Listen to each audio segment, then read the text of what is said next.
Large cap mutual fund કોને કહેવાય કે માર્કેટની ટોપ 100 કંપની જેનું કેપિટલ સૌથી વધારે હોય એવી ટોપ 100 કંપની લાર્જ કેપ કંપની, જેમાં ઓછામાં ઓછું 80% રોકાણ કરવામાં આવે અને બાકીનું 20% કે તેથી ઓછું રોકાણ મિડ કેપ અને સ્મોલ કેપ કંપનીમાં કરવામાં આવે એવા મ્યુચ્યુઅલ ફંડને લાર્જ કેપ મ્યુચ્યુઅલ ફંડ કહેવાય.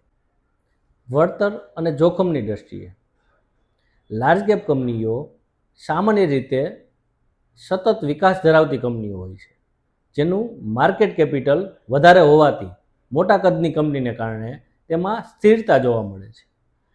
સ્મોલ કેપ અને મિડ કેપ કંપની કરતાં ઓછી જોખમી હોય છે. લાર્જ કેપ કંપની માર્કેટના અચાનક વધઘટ થવાથી પ્રભાવિત થતી નથી. તે સ્થિરતા માટે જાણીતી છે.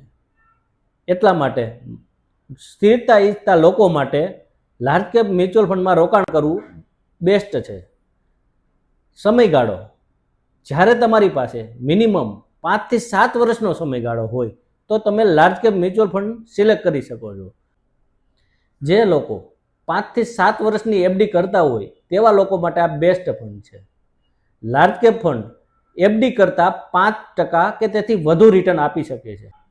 મ્યુચ્યુઅલ ફંડ ઇન્ડસ્ટ્રીઝમાં 35 એએમસી પાસે લાર્જ કેપ મ્યુચ્યુઅલ ફંડ છે.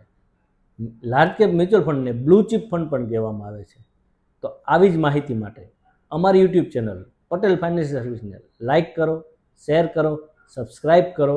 મ્યુચ્યુઅલ ફંડ સહી હે. Thank you.